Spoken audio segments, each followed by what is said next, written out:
আমার খুব ভালো লাগে যখন ব্রাইডরা নির্দ্বিধায় তাদের পছন্দটা আমাকে জানায়। হ্যালো এভরিওয়ান, শুরু করছি নতুন একটা ব্লগ। আমি makeup artist Reshma from Malda. তো এটা হচ্ছে আমার 8th অফ মের ব্লগ। আর লোকেশন একদম আমার বাড়ির কাছেই ছিল, পাঞ্চালি পাড়া। হেঁটে হেঁটে কতবার না গেছি সেই পাড়ায়। সেখানে আমার আজকে বেস্ট ফ্রেন্ডের বাড়ি ছিল, এখনও আছে, বাট বিয়ে হয়ে সে শ্বশুরবাড়িতে চলে গেছে। হাঁটা পথে তো বেশি না, 7-8 মিনিটই লাগে, কিন্তু যেহেতু মেকআপের ব্যাগ অনেক ভারী, 10-12 কেজি ওজনের প্রায়, আর এতটা লাগেজ আমি ক্যারি করতে পারি না, সেই জন্য আর কি টোটো নিয়ে গিয়েছিলাম।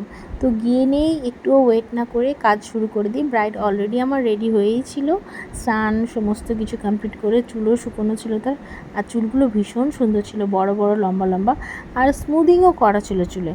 এবার বলি সাজগুজু নিয়ে কিছু কথা। ব্রাইডের এই সাজটাতে নিজস্ব পছন্দ আর স্পেশাল ডিমান্ড যদি বলি, সেটা হচ্ছে হেয়ার নেই ছিল, যে সে ওপেন হেয়ারের মধ্যে রাখবে আর চুলটা যাতে ছাড়া থাকে। সে আমাকে একটা ছবি পাঠিয়েছিল, আমার সাথে কন্ট্যাক্ট করেছিল ব্রাইডের ননদ, আর ননদের মাধ্যমে আমাদের কনভারসেশনটা হচ্ছিল। সেই ননদ আমাকে ছবি পাঠায় যে এরকম হেয়ার রাখতে চাইছে ওপেনের মধ্যে। আমি বললাম ঠিক আছে, হয়ে যাবে। কিন্তু 8th অফ মে সেই দিনটাতে অসম্ভব রকমের গরম ছিল, অসম্ভব। আর সেই গরমে এত ভারী ড্রেসের ওপরে হেয়ারস্টাইল যদি ওপেন হেয়ার থাকে, তাহলে তো মানে আর কোনো কথাই না, মানে প্রচণ্ড গরম লাগার সম্ভাবনা আরও অনেক বেড়ে যায়। কিন্তু আমার ব্রাইডের চয়েস যেহেতু ছিল ওপেন হেয়ারের মধ্যে, তো সেটাকেই প্রাধান্য দিই আমি।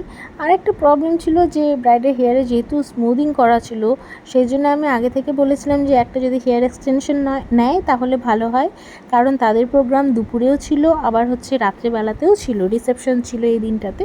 তো ততক্ষণ কার্লটা স্টে করাটা খুব মুশকিল, রিসেন্টলি যেহেতু স্মুদিং করা।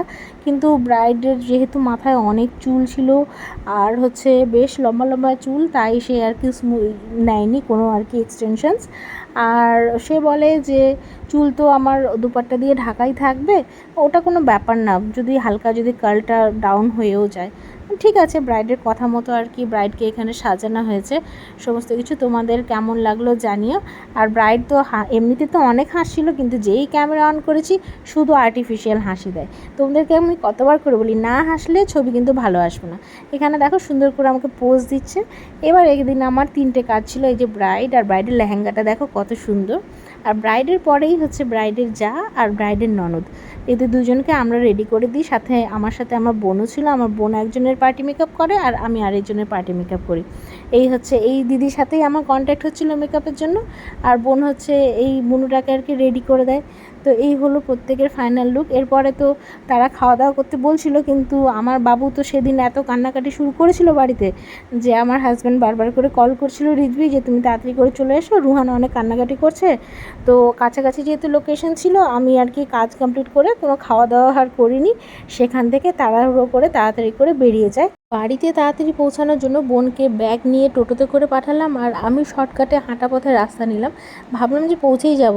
আর লিটারালি আমি এত তাড়াতাড়ি হাঁটছিলাম এই সমস্ত জায়গাগুলোতে, কিন্তু তারপরে দেখি যে বোন লাকিলি একটা টোটো পেয়ে যায়, আর আমি ঢোকার জাস্ট আর কি 1-2 মিনিট আগে বোনও বাড়িতে ঢুকে যায়। সত্যি বর, তারপরে ননদ, বোন, মা, সবাই যদি না থাকতো সম্ভবই হতো না রুহানকে রেখে কাজ করাটা। এরপরে আর কি বাড়িতে আসি, আর আমাদেরকে দেখে তো ভীষণ খুশি, এই যে বাবু আমার রীতিমতো খেলাধুলা করছে।